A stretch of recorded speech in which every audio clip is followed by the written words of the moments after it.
With economic growth in short supply in the developed world, could innovation in emerging markets help to jumpstart the global economy? Joining us for this week's Smith Business Close-Up is Asher Epstein, Managing Director of the Smith School's Dingman Center for Entrepreneurship. Asher, thank you for being with us. Good to be here again, Jeff. Thank you. Good to see you. So how do you see it? Should we be focused on innovation solely in the United States or as more of a global enterprise? Well, innovation is absolutely global. It's a fallacy to think that we're going to regain a world leadership in innovation, because innovation happens with two smart people in a garage anywhere in the world.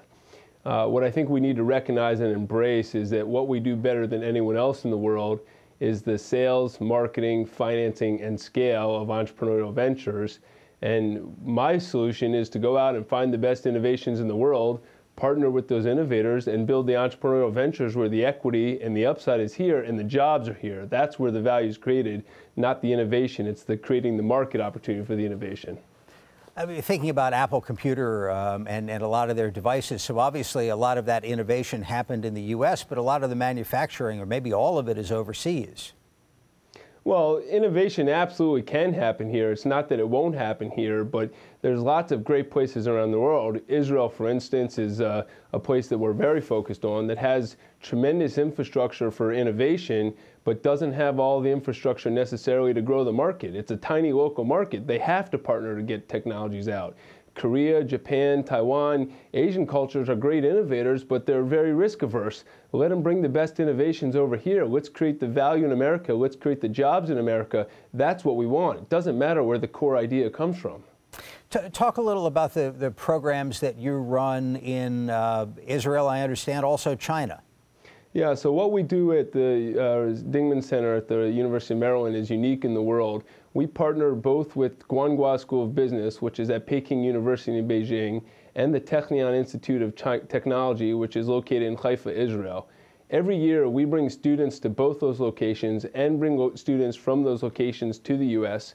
But what we also do is we bring Israelis to China and Chinese students to Israel.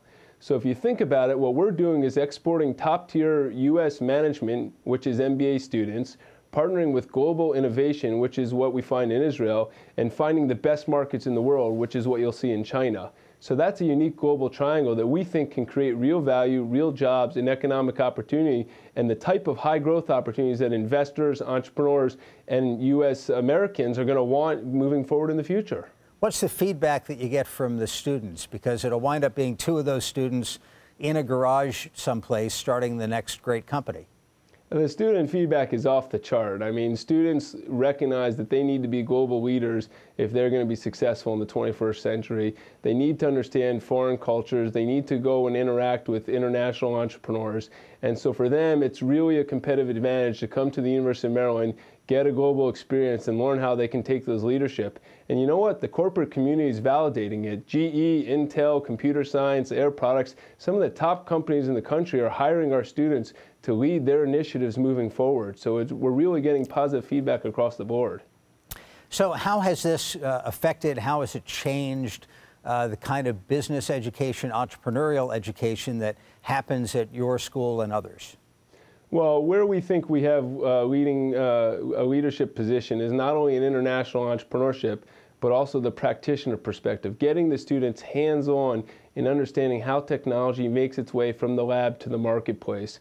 And we're very aggressive in making sure that we maintain a leadership there, because that's the experience the students need and that's what the employers want. So it's really giving our students the frontline experience and getting their hands dirty in a global environment. And without that, it's pretty hard to be competitive as a top-tier MBA student. All right, good stuff. Asher Epstein joining us from the Smith School of Business. Thank you for your time.